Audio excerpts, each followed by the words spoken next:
You used to think that truth was the thing you needed, but in fact, truth without love becomes another weapon. Yeah. That's a radical thing to say. Yeah, and I had to recognise in myself that I had spoken truth without love. I had come to the truth through politics and through justice. And Simone Weil says, they are words of the middle region. There are higher words: God, love, grace, forgiveness. And I did not water the ground with love and grace.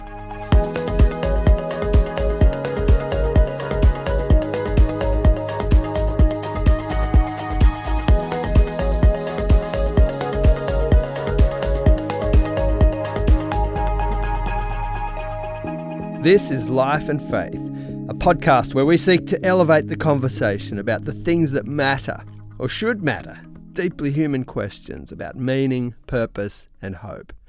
No matter what you believe, we hope you'll join us exploring the complexities, the struggles, and the joys of life and faith.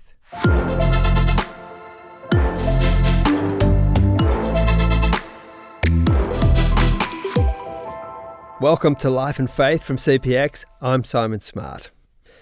In a decades-long career as a journalist and foreign correspondent, Stan Grant saw more than his fair share of conflict and chaos.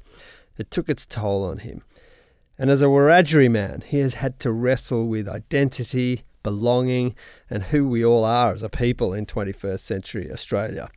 He went through a period of angst and anger, and he would say some bitterness, as he and his family, his people, confronted injustice, prejudice, and a history of oppression, violence, and dispossession. But through a serious spiritual reawakening, Grant has found a different way to be. Today on Life and Faith, he describes the shape of that spiritual life and the surprising ways it has impacted him and how he sees the world and his place in it. Stan Grant has a PhD in theology and is the author of several books. His latest is Wiradjuri, Song of Time. He came into the CPX studio to talk about that book and the many different things that have made him who he is today. Stan Grant, so great to have you in. Thanks for coming. It's a pleasure. Now, you had been a journalist for decades, travelling the world, as you say in your book, and reporting on the worst of humanity. You say redeemed by the best of humanity. But what did that career in journalism teach you about human nature? That we're better than our worst, I think, fundamentally. If I didn't believe that, I don't know that I could have kept doing it for as long as I did. Yeah. And still do to some extent. I'm still sort of active in some ways in media and journalism, and I write for the Saturday paper and, write a column. Yeah. But, it takes an enormous toll on you when you're confronted by the worst of the world. And I covered wars, natural disasters, revolutions, conflicts, terrorism all around the world. And you see what human beings at their worst are capable of. And we are capable of horrendous things.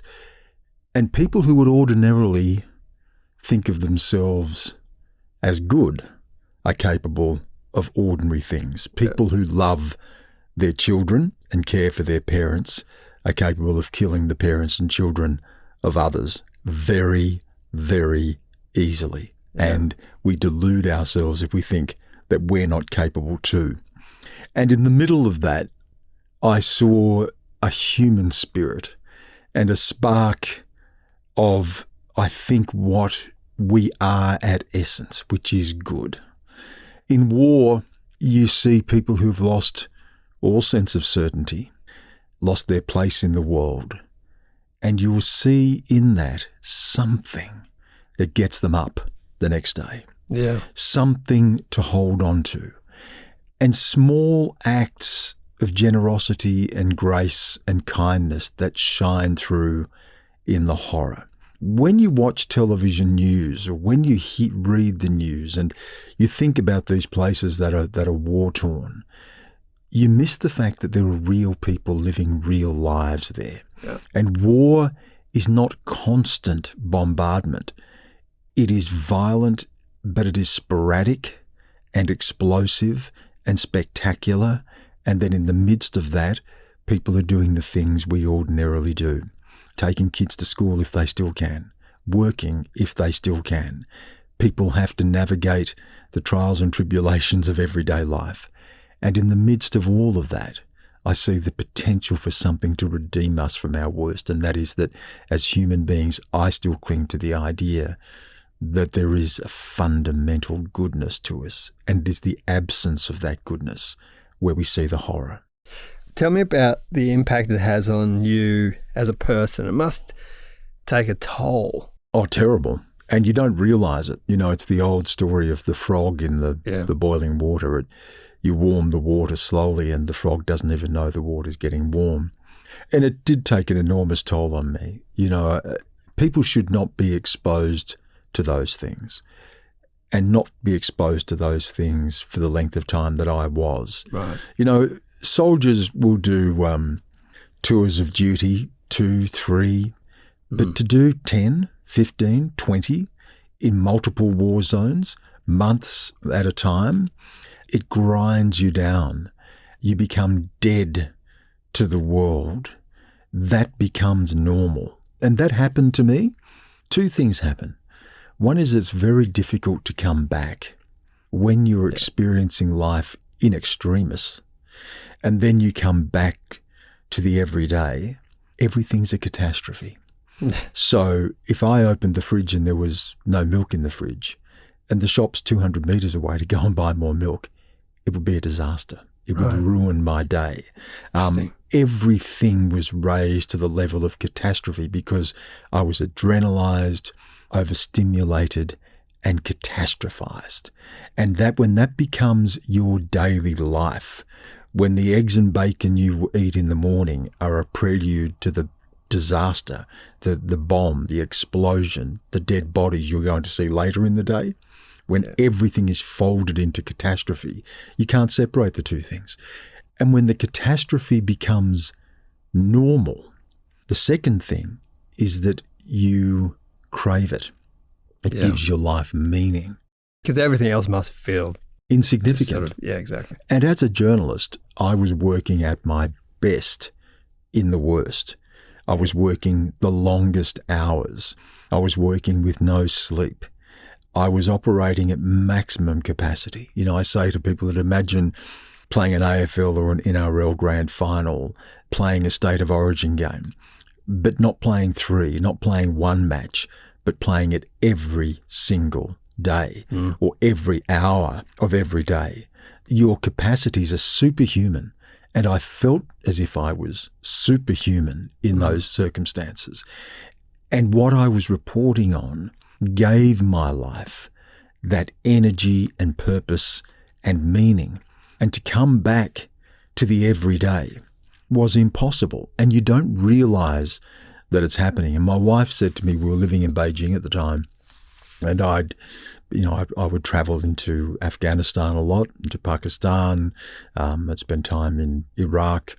And she said to me one day, you know, your eyes have turned black. Your eyes have turned black. And she would say to me, all the joy has gone out of your life. You can't keep going on like this.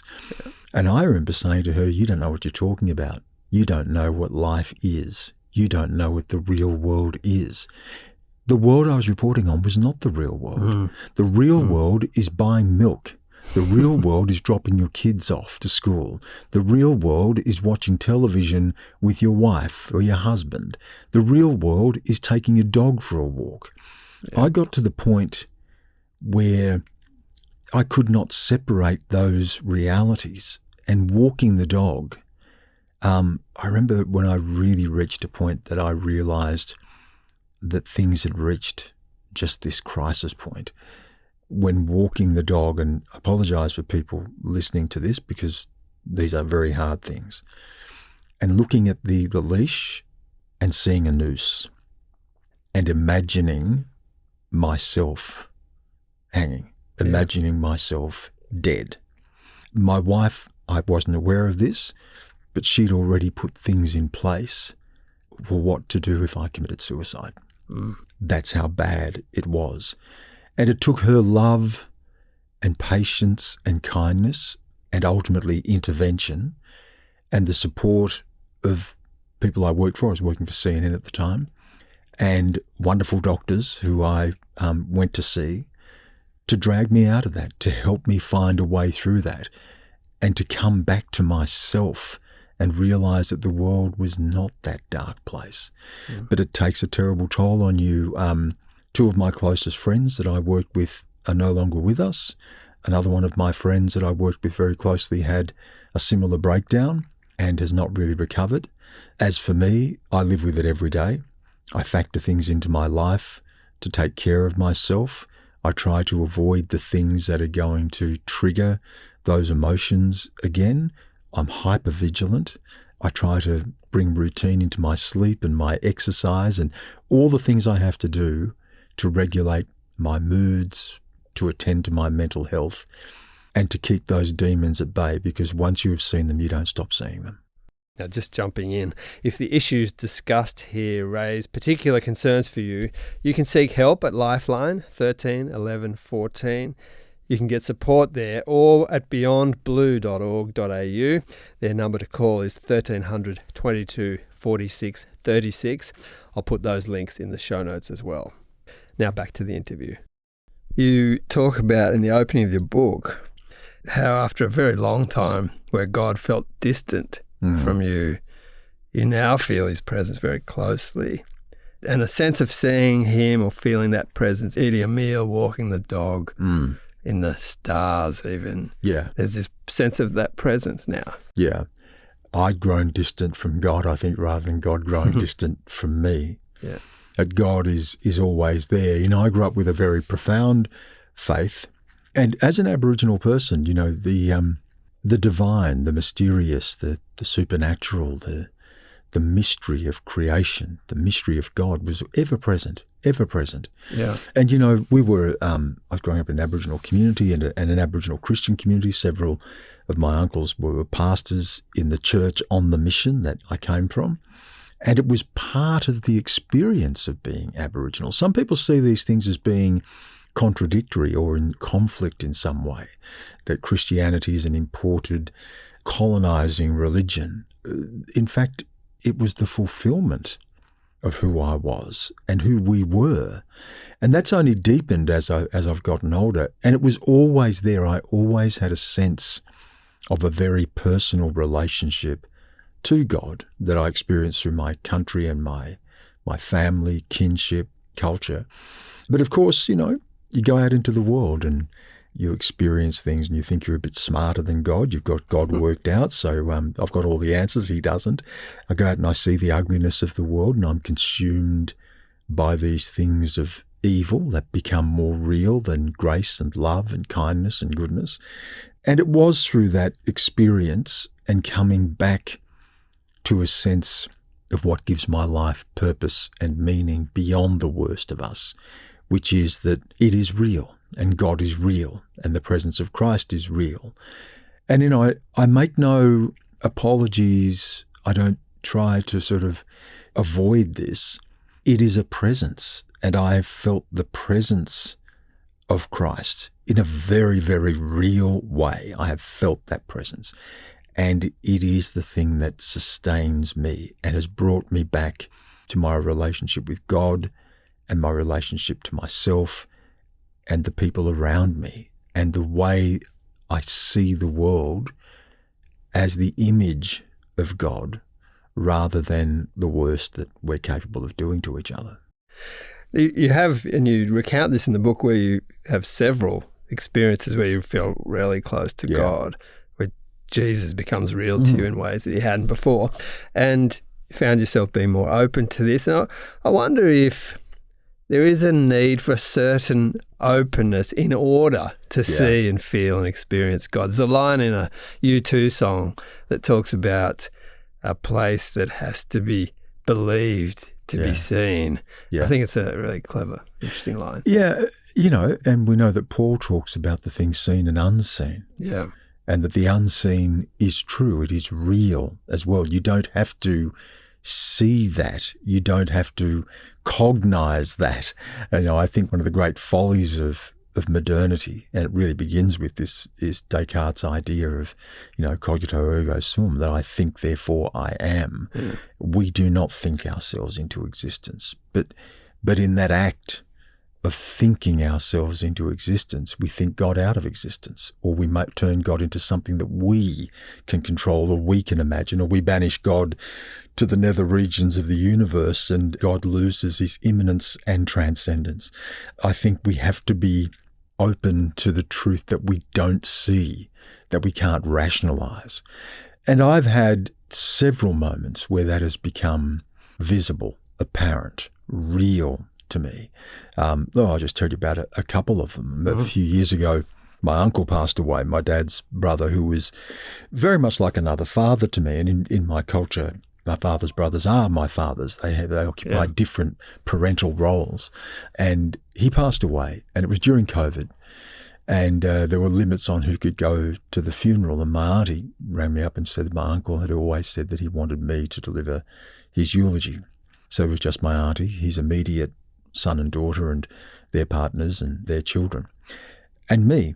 And, I was there representing all the rest of the family. And it was during COVID, and I had to get permission to drive to the town where he was from. And I drove down there and I parked the car and I went for a run. And I wasn't thinking about where I was going, and the run led me down past the church that he went to. I then ran down by the river, and I stopped in this one place and I felt this incredible presence. And I told my auntie, and she said that that's where he fished. And I felt him there, and I felt him calling me back to where I was from, calling me back home. I had another experience where I was in Canberra one bitterly cold winter night and walking along feeling terribly important, television suit on and people recognise you in the street. And there was a man, I thought, begging, and he had, tattered clothes, matted hair. The toe of his shoes were torn open. His hands were red raw. It was a very, very cold Canberra night. And I reached into my pocket and I had $10 in my pocket, and I just threw it on the ground as I went by. Went through the door into the shopping mall, and the doors opened behind me, and I heard a voice, and he called me by name. He said, "Stan." And I turned and I looked at him, and he said, "Don't forget, you can forgive yourself too." Wow. And I thought, who are you? Who are you? And immediately I realized that I was being called back to my humanity. This man's life was not worth $10. I didn't stop and speak to him. I did not put my hand on him. He was just another beggar who I could toss money to on my way past. And he called me to my own reckoning, my own forgiveness of my sins. And I tell you, I went to the door, I looked around, and he was gone. Gone. Entirely gone. It put me in mind of, the story, what's his name? St. Martin of Tours. You know the story in France where he was riding back at night and there was a homeless person, a beggar, who asked for warmth, and he tore his jacket in half and gave half his coat. And he got back, and then he sees the figure of Christ with half his coat. I think those things are real. And I think there are moments when Christ makes himself known to us. And if we turn away from that, if we don't heed that, if we are not open to that, we're lost, and we stay lost. And I had been lost for a very long time.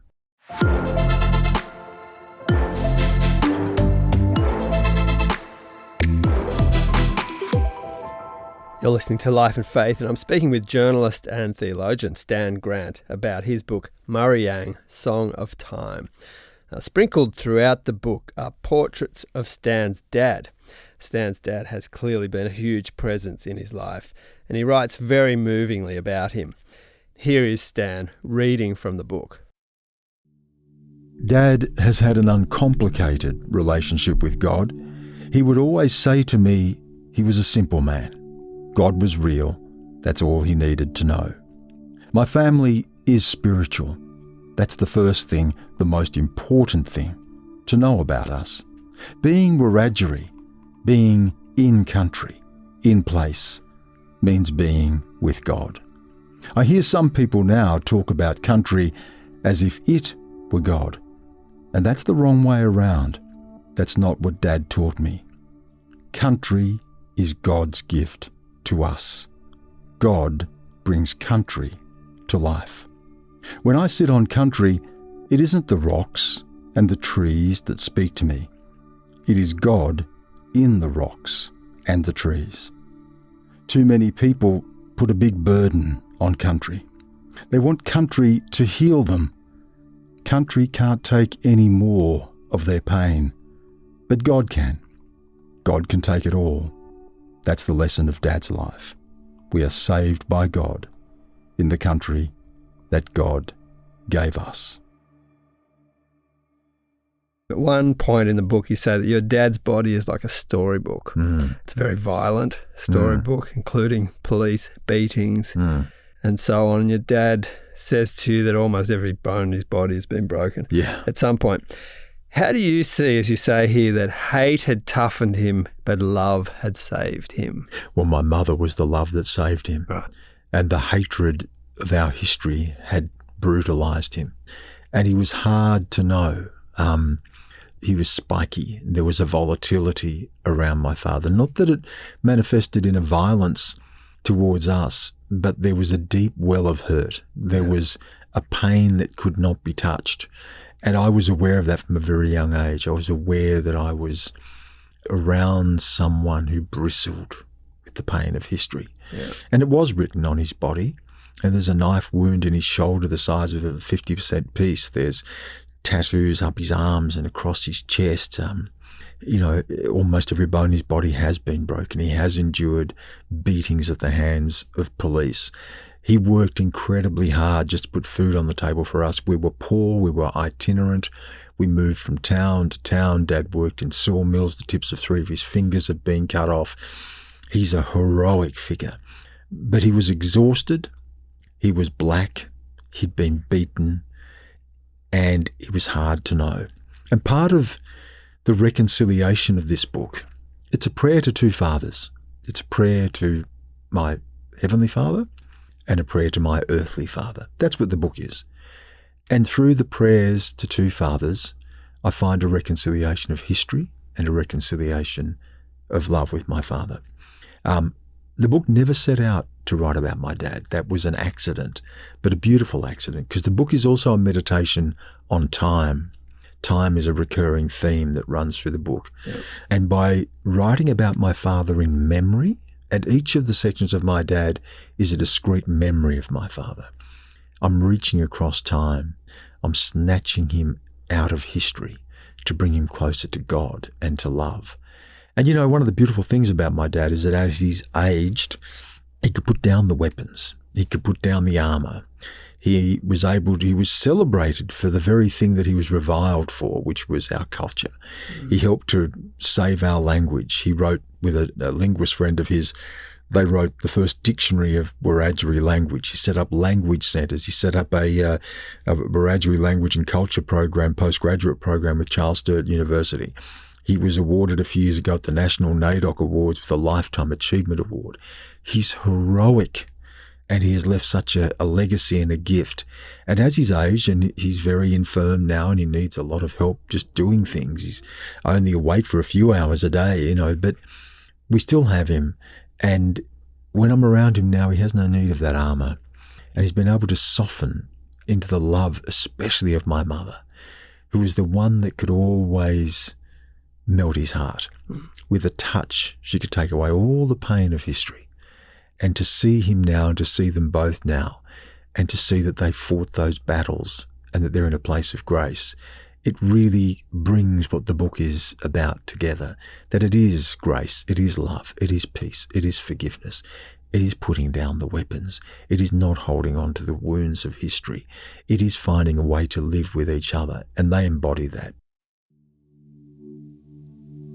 Dad taught me that we are responsible, not only for ourselves, but for others too. He meant whatever happens, good or evil, we are complicit. To Dad, this is the essence of being Wiradjuri.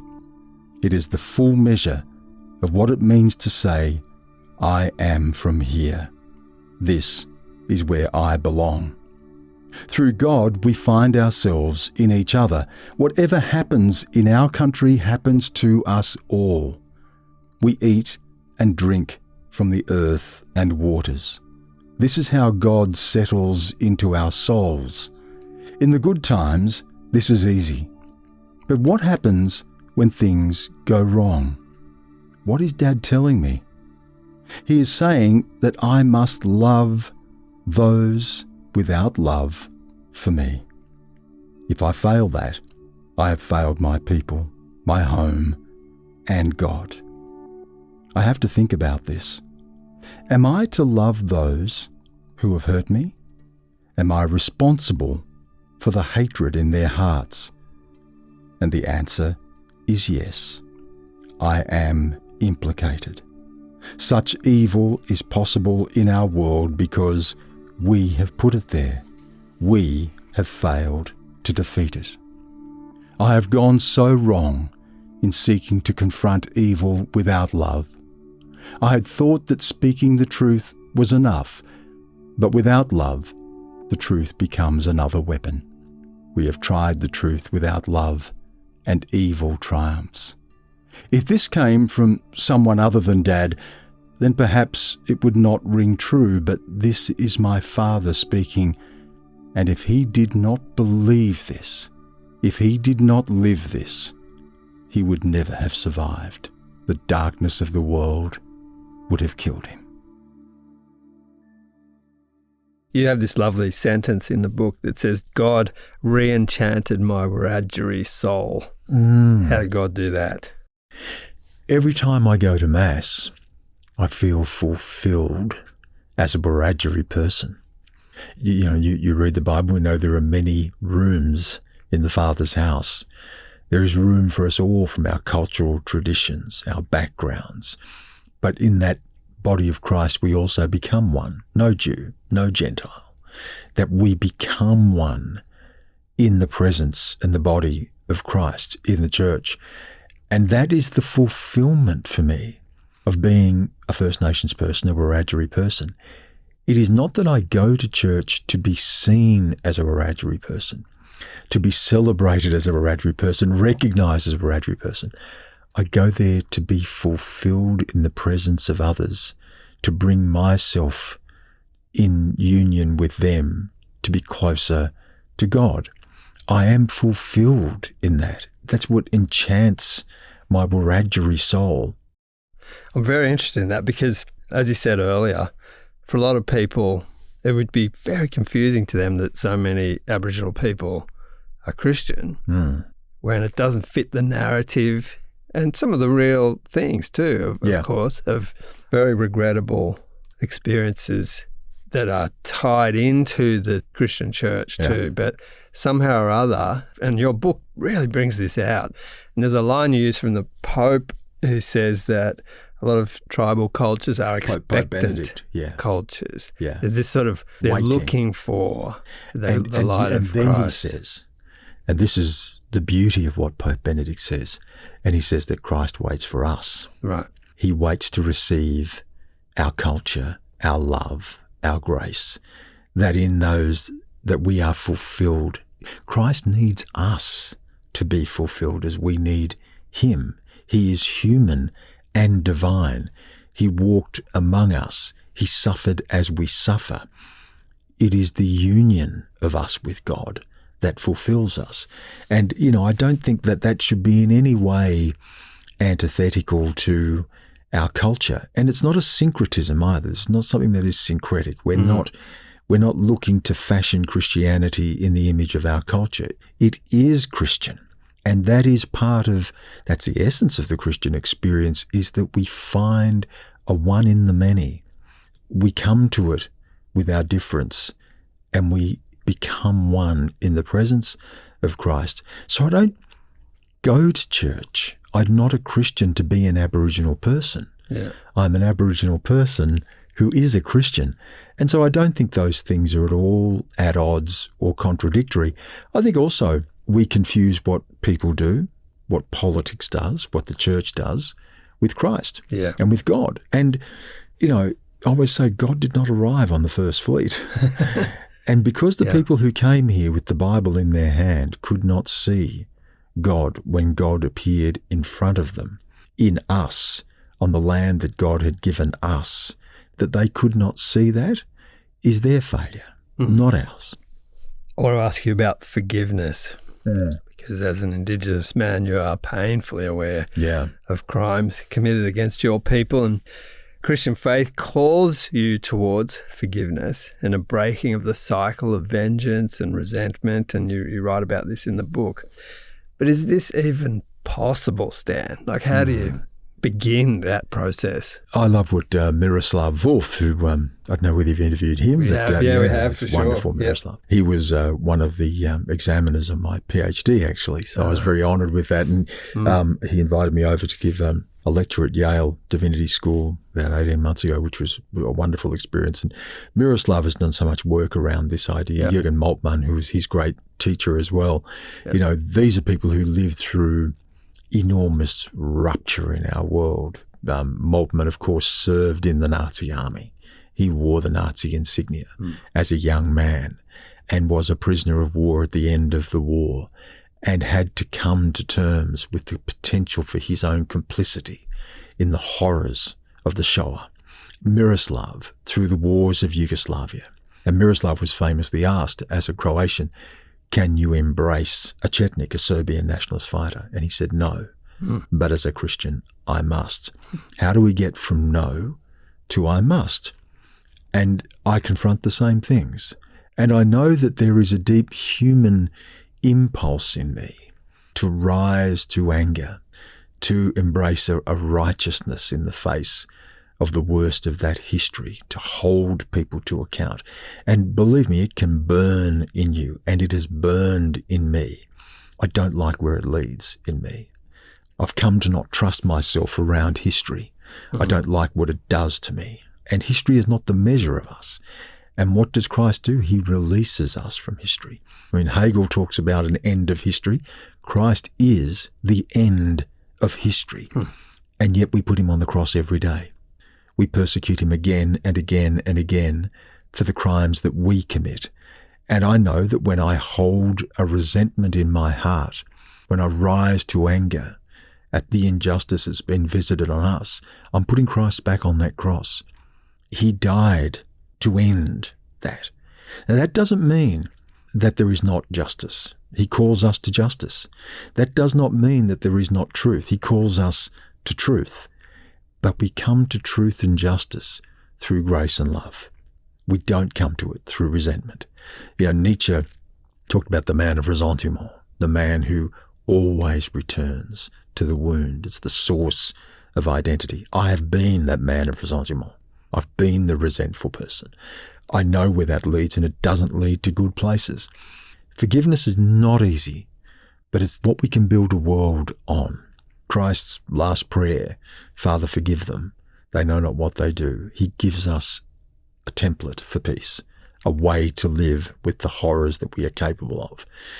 Forgiveness also asks something of the perpetrator, that they humble themselves before that forgiveness, that there is a repentance that is not obligatory but offered through the humility of accepting the forgiveness of the person that you have damaged.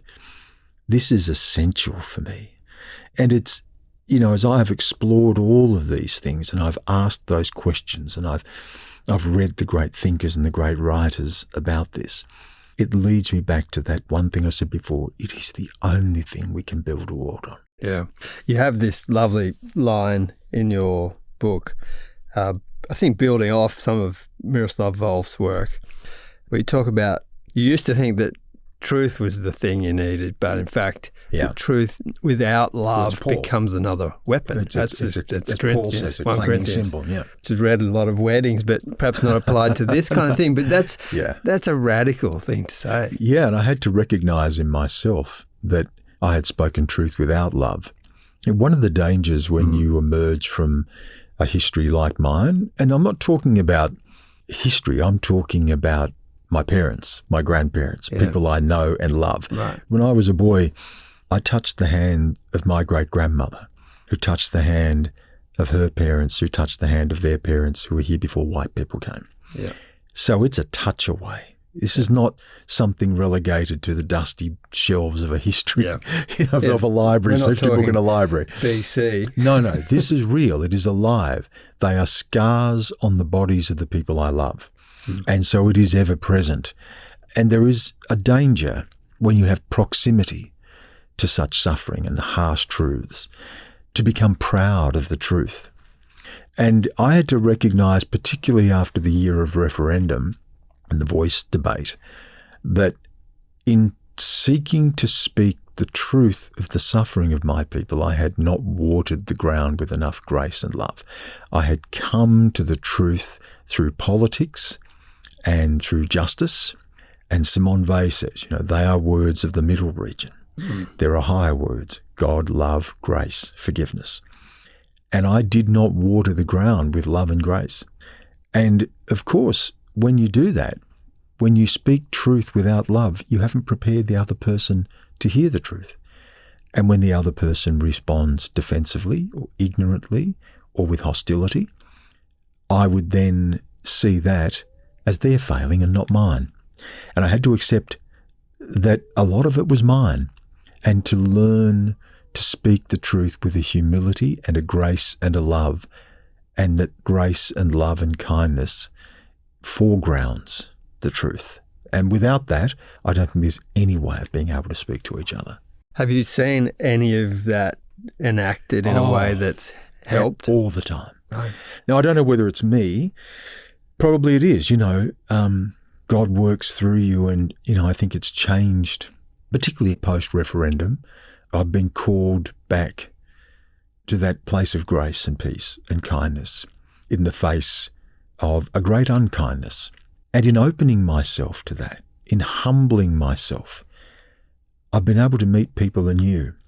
And it's amazing, that when you meet people with a smile, when you meet people not as avatars of history, but as people who inhabit their own histories. All of our ancestors' journeys have brought us here. All of our stories are stories of pain and joy and triumph and tears, and we are human. And I had a beautiful experience just this year on Australia Day. Australia Day has always been a day that I've tried to avoid for two reasons. One, I've never been one for the protest because I don't trust noise. I don't trust the crowds. It is not my disposition, protest.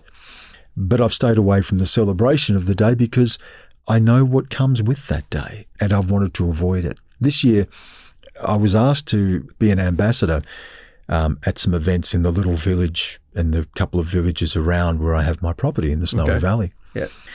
And it was extraordinary. I went there to practice generosity, grace and love on this day. And, I turned up at the little park, and there are Australian flags and Aboriginal flags and Torres Strait Islander flags, a sausage sizzle and lamingtons, and a Wiradjuri man got up and gave a welcome. No one resented it. Yeah. No one hated it. That's what politicians say. No one was embarrassed to celebrate Australia Day.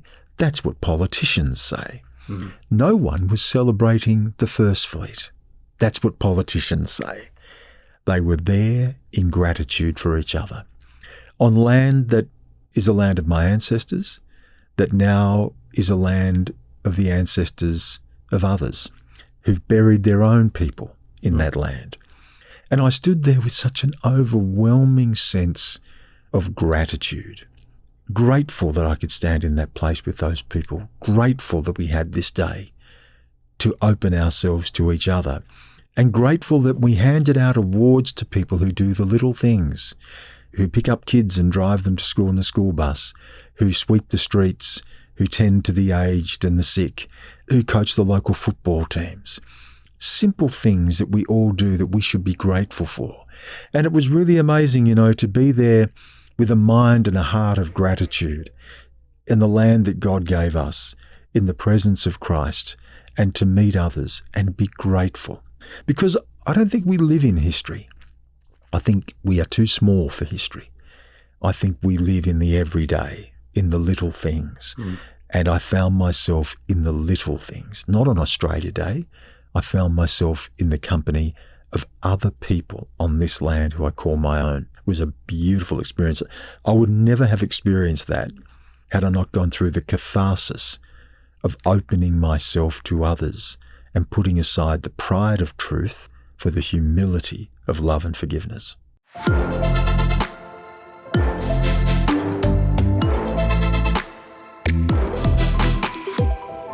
This is Life and Faith, and I'm speaking with Stan Grant about his latest book, Wiradjuri, Song of Time. Now, this book speaks into the human interest in transcendence and a sense that our lives are so much more than what we can simply see and touch and measure. And Grant has some incisive things to say about how we in the West have tried to shake that off with not great results.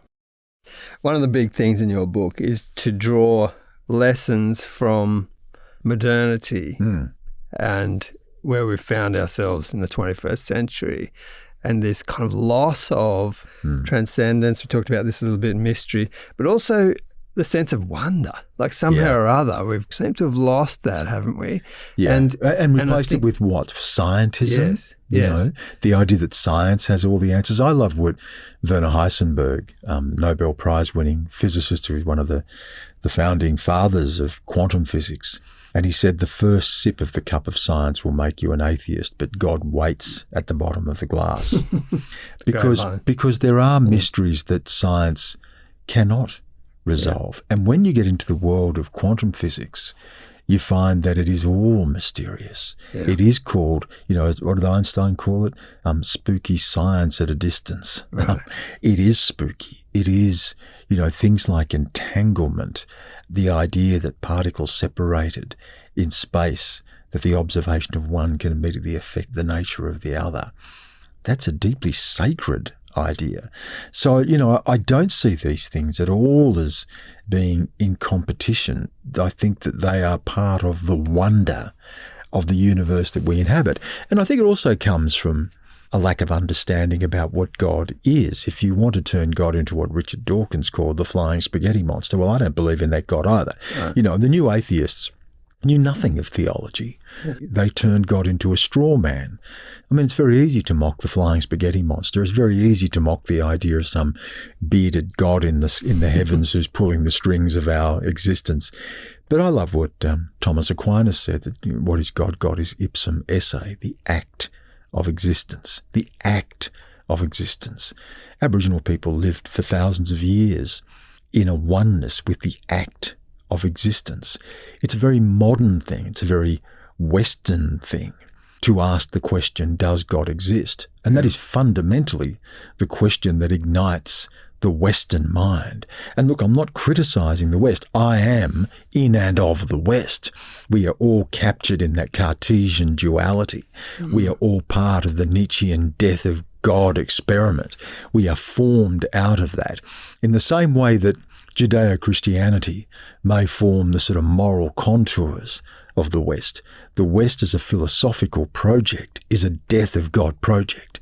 It is an end of nature. It is a triumph over nature project. The great Western thinkers have all pursued this to its logical or illogical ends. David Hume, Immanuel Kant, Hegel, Nietzsche, in 20th century, Martin Heidegger, who explored the idea of the abyss, of the nihilism at the heart of the Western project, that if you have removed God, if you have, as Nietzsche said, erased the horizon, then what is left?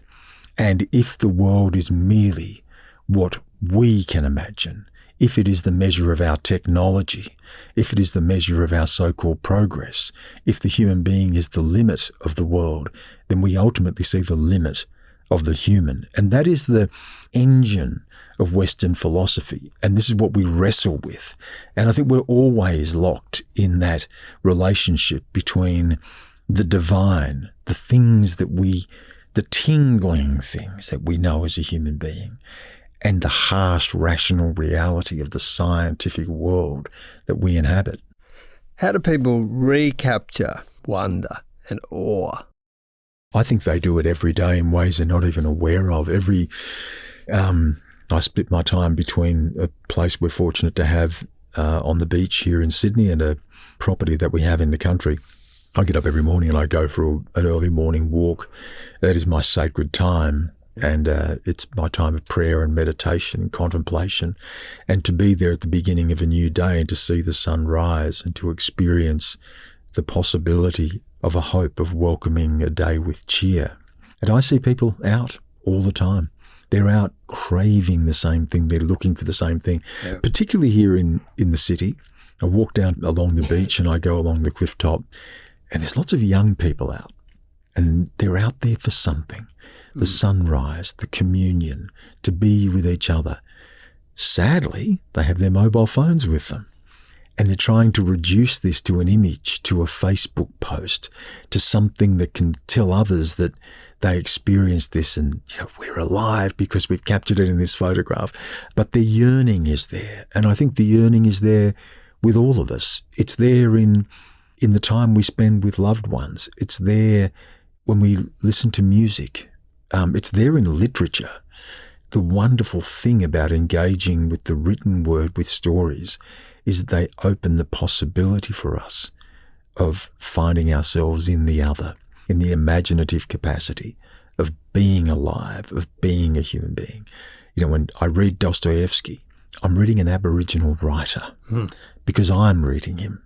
I read James Joyce, when I read Toni Morrison, when I read Simone Weil, when I read these people, I am having something of myself reflected back in through their lives. And that, I think, we participate, and this is a critical word, I think. Again, Aquinas talks about this. It is the participation in God. Yeah. It's not thinking about God. It's not trying to create God in our own image. God is experienced in the participation of the wonder of the universe, and art particularly, film, music, literature. Art is a portal to that wonder.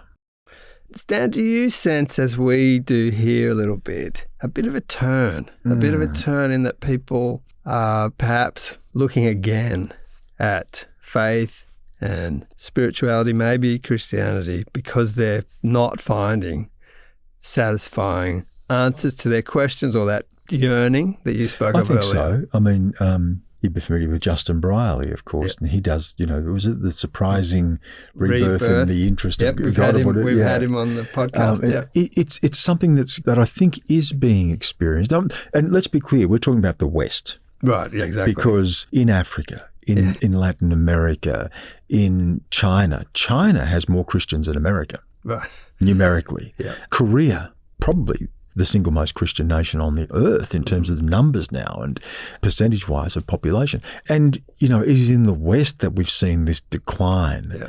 And I think in the West, we are reaching a point where we've hit the limits of rationality and reason. The Cartesian project, the Enlightenment project is hitting its limits.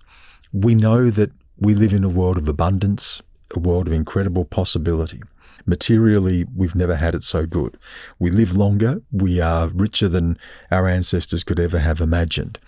And yet there is something missing. There is the God-shaped hole. There is a yearning for something else that science and economics and politics and history can't give us. So I think people are reaching for that.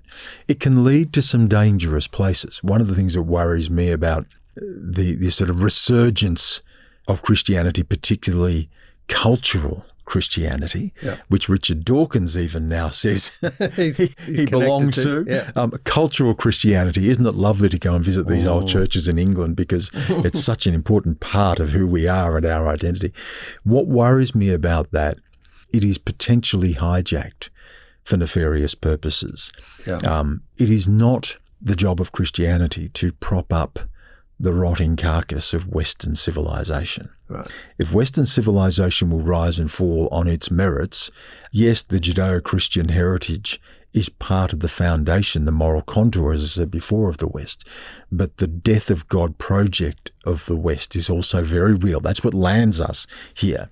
I see the potential for Christianity to be hijacked by political actors for their own political purposes, be that on the left or the right. Yep. And that's not what this is about. You render unto Caesar what is Caesar's and unto God what is God's. And I think if we confuse those things, Ayaan Hirsi Ali, who was famously a member of the New Atheists, has recently professed her belief, her conversion to Christianity. I have no reason to doubt the sincerity of her personal belief. That's between her and God. But I will say this, when she spoke about it, and whenever I hear her speaking about it, it's always about the defense of Western civilization. It's always about politics. Jesus barely rates a mention. That troubles me when I see the potential for political motives to insinuate themselves into this yearning for something that is greater than politics, that it does go to something at the core of our being, which is that we are not fully human until we are at one with God.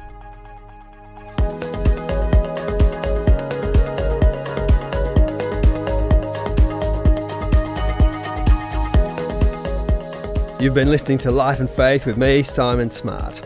Stan Grant's latest book is Murrayang, Song of Time. It's in all good bookstores and is an amazing book. And this feels like the appropriate moment to tell our Life and Faith listeners that Stan Grant has agreed to deliver the Richard Johnson Lecture in 2025.